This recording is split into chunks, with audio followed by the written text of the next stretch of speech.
All right, folks, this is the Lenovo Ideapad gaming Chromebook. So the idea here is that all the work to play your video games is going to be done in the cloud.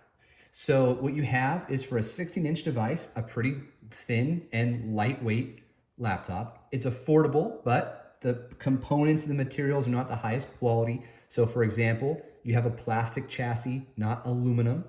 The keyboard is not mechanical, although not a lot of gaming laptops are mechanical keyboard based.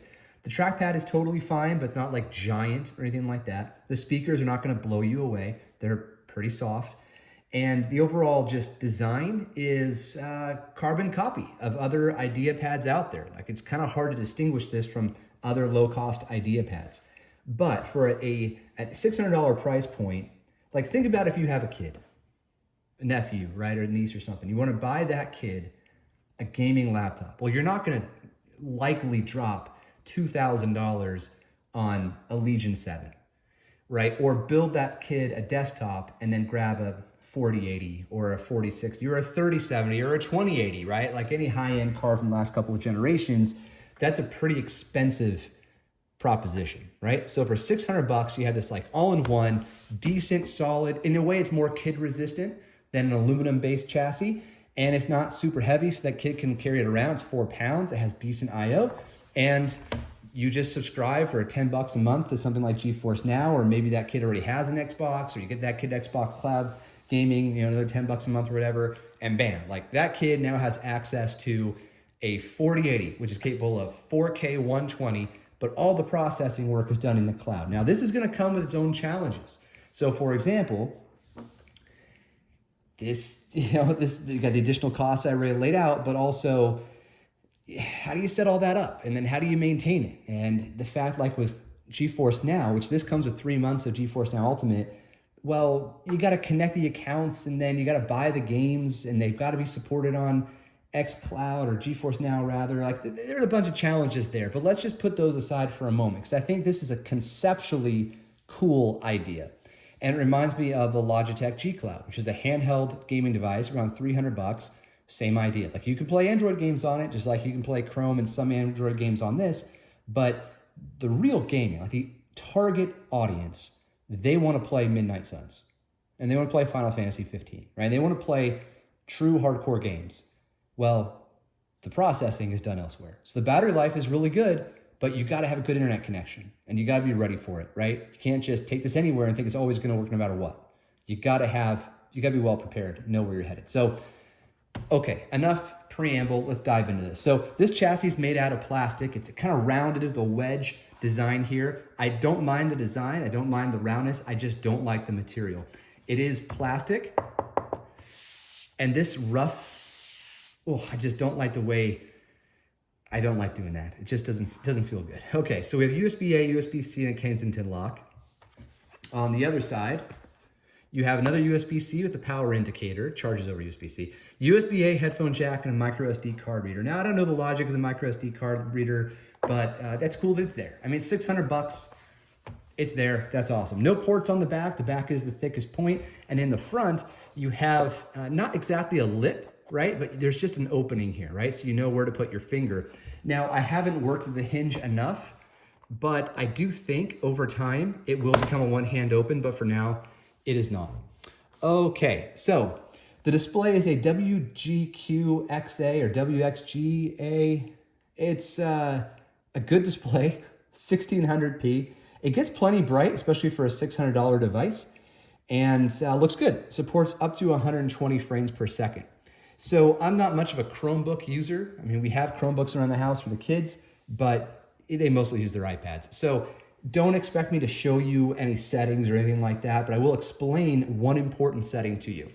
This keyboard has 4-zone backlighting. You can control the backlighting by holding down Alt and pressing the lighting here, right? Boom, boom, boom. That changes the brightness. Notice how that popped up, that little prompt. So this is a slider, right? So you can grab it and you can manipulate the brightness, or you should be able to, but apparently my aim is terrible. But if you click this button, there we go. You can now adjust the color. So white, orange, Rainbow colors, purple. Purple looks pretty cool. Green, blue, bam, there you go. And you saw how you can adjust the brightness with the Alt and then the display buttons, right? Okay, good. So let's jump into the cloud gaming. So I'm gonna fire up Midnight Suns. I haven't had the best luck in the world getting this to work. Most of the time it works, but sometimes it doesn't. And then trying to get it to crack 60 Hertz has been a bit of a challenge as well. Now, like I mentioned, this comes with 3 months of NVIDIA GeforceNow Ultimate, right? So you have access to the best of the best, but I've had some trouble, again, getting it to crack the 120 Hertz marker. So, and the 4K doesn't matter, even though it's capable of it because, you know, the screen's not 4K. All right, so if you're not familiar with G-Cloud, I keep calling G-Cloud. GeforceNow, what's G-Cloud? G-Cloud must be the Xbox one, or that's called, oh no, G-Cloud's a Logitech device. The Microsoft one, I think, is called xCloud.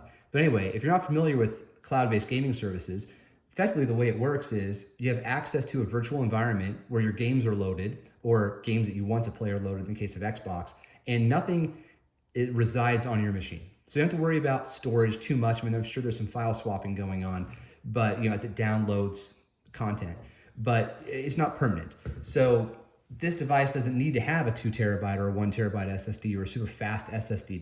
The key here is, does it have a good display? Does it have a good internet connection, or capable of it, right? With like a Wi-Fi 6 chip. Okay, come on, so much preamble here. Let's go. Loading up the Midnight Suns. And let's go into the options. One of the really cool things about the NVIDIA GeforceNow is as it works with your Steam games, it'll also inherit your Steam cloud saves, which is pretty awesome. So if you're in the middle of something on your main rig or your Steam Deck, then you come here, you should, once you sync everything, it should be good to go. Graphics card just says GeForce device. Okay, settle down. Okay, so right now it's locked at 1920 by 1200. If I change this to full screen, do I have access to the res? I do. Okay, the max resolution that I can get is 1200p.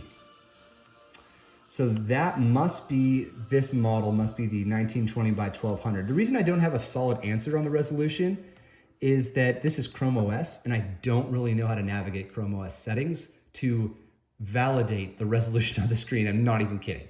And that's just reality for me, guys. That's just how it is.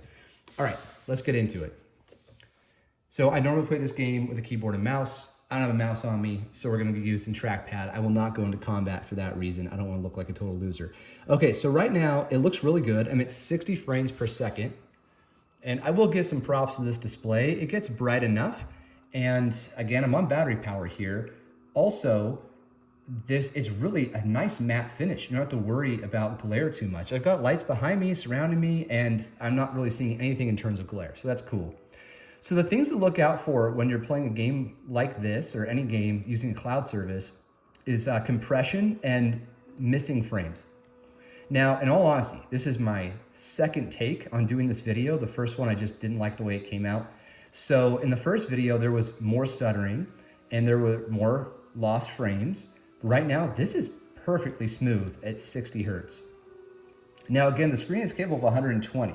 So I've got to find some way to get this above 60 frames per second. It's definitely locked in right now.